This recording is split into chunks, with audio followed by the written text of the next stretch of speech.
આજે ગુજરાતની 15મી વિધાનસભાના 7મા સત્રનો પહેલો દિવસ હતો. વિસાવદર વિધાનસભાના ધારાસભ્ય તરીકે ચૂંટાયા પછી મારા માટે આ પહેલું સત્ર છે અને પહેલા સત્રનો પહેલો દિવસ હતો. એટલે સૌથી પહેલાં તો હું વિસાવદર, ભેસાણ અને જૂનાગઢ ગ્રામ્યના સૌ મતદારોનો ખૂબ ખૂબ આભાર વ્યક્ત કરું છું, ઋણ વ્યક્ત કરું છું. કારણ કે એ મતદારોએ મને આ ગૌરવશાળી સદન સુધી મોકલ્યો. અહીંયા બેસવાને માટેનો મને અધિકાર વિસાવદરના મતદારોએ અપાવ્યો છે. વિસાવદરના લોકોના કારણે હું અહીંયા આવી શક્યો, બેસી શક્યો, વિધાનસભાની કાર્યવાહીમાં ભાગ લઈ શક્યો. આજે પહેલો દિવસ ખૂબ સારો રહ્યો. મારી ધારણા હતી એના કરતાં પણ વધુ સારી રીતે હું એમાં ભાગ લઈ શક્યો. કેમ કે મેં જીવનમાં ક્યારેય હું આવી કાર્યવાહીમાં બેઠો નહોતો, તો થોડીક મને નર્વસનેસ હતી, થોડીક ચિંતાઓ હતી, થોડુંક મને અંદરથી કન્ફ્યુઝન હતી, કેવું હશે, કેવું નહીં હોય, શું કરવું, કેમ કરવું, બોલવું, ના બોલવું, અનેક પ્રકારની મનમાં ગૂંચવણ હતી. પણ આજે પહેલા દિવસનું સત્ર પૂરું થયું અને પૂરા આત્મવિશ્વાસ સાથે, ઉત્સાહ સાથે હું આજે તમને કહી શકું છું કે મને ખૂબ મજા આવી. આજના આ સત્ર દરમિયાન એક પૂરક પ્રશ્ન પૂછવાની મને તક મળી. એક પ્રશ્ન હતો અન્ય સભ્યનો, જે પ્રશ્ન એવો હતો કે ગુજરાતમાં સરકારે કુલ કેટલી ટાઉન પ્લાનિંગ સ્કીમોને મંજૂર કરી અને તે પૈકી કેટલી કઈ જગ્યાએ કઈ મંજૂર કરી. એમાં મેં હાથ ઊંચો કરતા મને પૂરક પ્રશ્ન પૂછવાની છૂટ મળી, તો મેં એવો પૂરક પ્રશ્ન પૂછ્યો કે સરકારે 176 ટીપી સ્કીમ મંજૂર તો કરી છે, પણ કાયદાની સમય મર્યાદા 2 વર્ષની છે, 2 વર્ષ કરતાં વધુ મોડું થયું હોય એવી કેટલી ટીપી સ્કીમો મંજૂર કરી છે સમય મર્યાદા બહાર? અને સમય મર્યાદા પૂરી થઈ ગઈ હોવા છતાંય મોડી ટીપી મંજૂર થઈ હોય તો એના કારણો શું છે, જેનો માનનીય મંત્રી ઋષિકેશભાઈએ મને જવાબ આપ્યો હતો. અને પછી એ પ્રશ્નનો પૂરક પ્રશ્ન પૂછવાની તક નથી મળી. આ સિવાય એક પ્રશ્ન હતો અન્ય સભ્યનો, તેરા તુજકો અર્પણ નામના કાર્યક્રમ બાબતે, કે સુરત અને તાપીમાં કેટલા રૂપિયાની રકમ પરત આપવામાં આવી.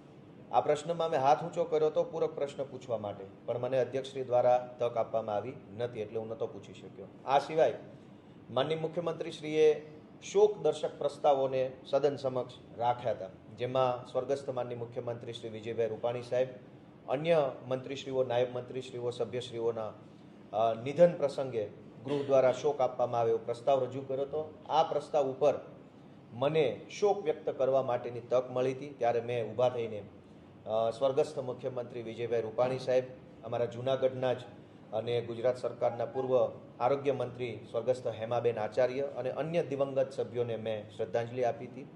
અને ત્યારબાદ મારા એક પ્રશ્નનો સરકારે ખોટો જવાબ આપ્યો છે. મેં આજના દિવસ માટે મુખ્યમંત્રીશ્રીને લીઝ બાબતે, માઇનિંગની લીઝ બાબતે એક પ્રશ્ન પૂછ્યો હતો.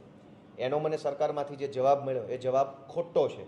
એ ખોટા જવાબ આપવા બાબતે, કેમ કે ગૃહનો નિયમ છે કે ગૃહમાં કોઈ પણ પ્રકારની ખોટી માહિતી આપી શકાય નહીં, તો મેં એ બાબતે મારો અવાજ ઉઠાવવાની કોશિશ કરી, પરંતુ અધ્યક્ષશ્રી તરફથી મને કોઈ એ બાબતે તક મળી નથી, કેમ કે સ્વાભાવિક છે જાજા મિત્રો હોય છે.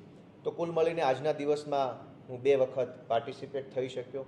બાકીની કાર્યવાહી મેં બહુ ધ્યાનથી સાંભળી. સભ્યો શું બોલે છે, અધ્યક્ષશ્રી કેવી રીતે મોનિટર કરે છે આખા સભાખંડને, અન્ય સરકારી મિત્રો શું કરે છે, એ બધું મેં ઓબ્ઝર્વ કર્યું. મને ખૂબ ગમ્યું, મજા આવી, આવડ્યું અને હવે વધુ સારી રીતે કાલના દિવસમાં હું ભાગ લઈ શકીશ એવો મને આજે આત્મવિશ્વાસ છે. તમે કહો છો કે આ પ્રશ્ન પૂછવામાં આવે છે એમાં વિપક્ષના ઓછા અને શાસક પક્ષના એક પ્રશ્નને મોકો આપે છે, એ શું છે? આજે આમ તો મને ઘણા સમયથી ખબર છે, પણ તમે જો આજનું પ્રશ્નોનું લિસ્ટ જોશો, તારીખ 8નું, તો પ્રશ્ન નંબર 7 અને પ્રશ્ન નંબર 12 આ બંને એક સરખા પ્રશ્નો છે. ગુજરાતમાં સત્તા પક્ષના ધારાસભ્યો એક જ સરખા પ્રકારના 10, 20 પ્રશ્નો પૂછી નાખે છે. પ્રશ્ન પૂછવાનો નિયમ એવો છે કે સત્ર ચાલુ હોય એ દરમિયાન એક દિવસ માટે એક ધારાસભ્ય 3 પ્રશ્ન પૂછી શકે. એટલે ધારો કે કુલ 150 જેટલા ધારાસભ્યો 8 તારીખમાં પ્રશ્ન પૂછે 3 લેખે, તો 450 પ્રશ્નો એક દિવસ માટે પૂછેલા ગણાય. પણ 450 પ્રશ્નોનું ચર્ચા સદનમાં કોઈ શક્ય નથી, એ પોસિબલ વાત નથી.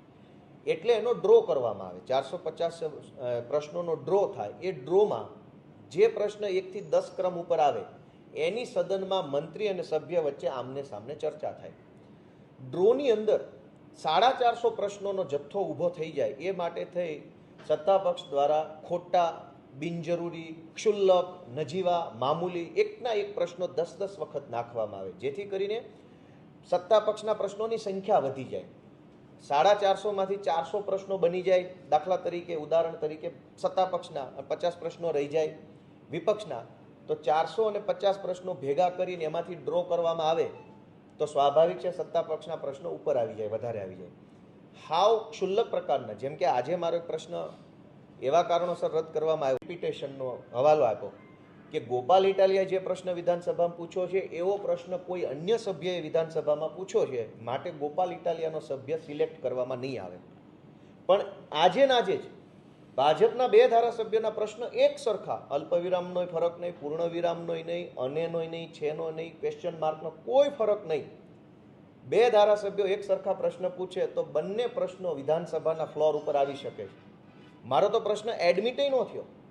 તો હવે આ ખેલ જનતા જાણે, જનતા જુએ કે પ્રશ્ન પૂછવાની સત્તાનો ભયંકર દુરુપયોગ થઈ રહ્યો છે. પ્રશ્ન પૂછવાની ઓથોરિટીને ખોટી રીતે ઉપયોગ કરવામાં આવી રહ્યો છે, જેથી કરીને વિપક્ષના પ્રશ્નો દબાઈ જાય. બીજો પ્રશ્ન, આમાં સૌથી મહત્વનો મુદ્દો એ છે કે તમે જો તારાંકિત પ્રશ્નોની યાદી જોશો 8 તારીખની, તો તમને ખ્યાલ આવશે કે ભાજપના સભ્યોને વિધાનસભામાં પ્રશ્ન પૂછવાનું મનાય છે, કોઈ બોલવા દેતું નહીં. એમને તો ખાલી સહીઓ કરી દેવાની છે પ્રશ્નના કાગળ ઉપર.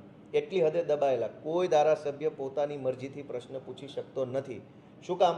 આજના જ પહેલામાં જોશો તો ભુજના ધારાસભ્યના કોલમમાં બનાસકાંઠાના પ્રશ્નો છે, બનાસકાંઠાના ધારાસભ્યના કોલમમાં ભાવનગરના પ્રશ્નો છે. એનો અર્થ એ થયો કે આ પ્રશ્ન ધારાસભ્યએ નથી પૂછ્યો, પાર્ટી ઓફિસથી બધું લખીને સહીઓ લઈ લીધેલી છે.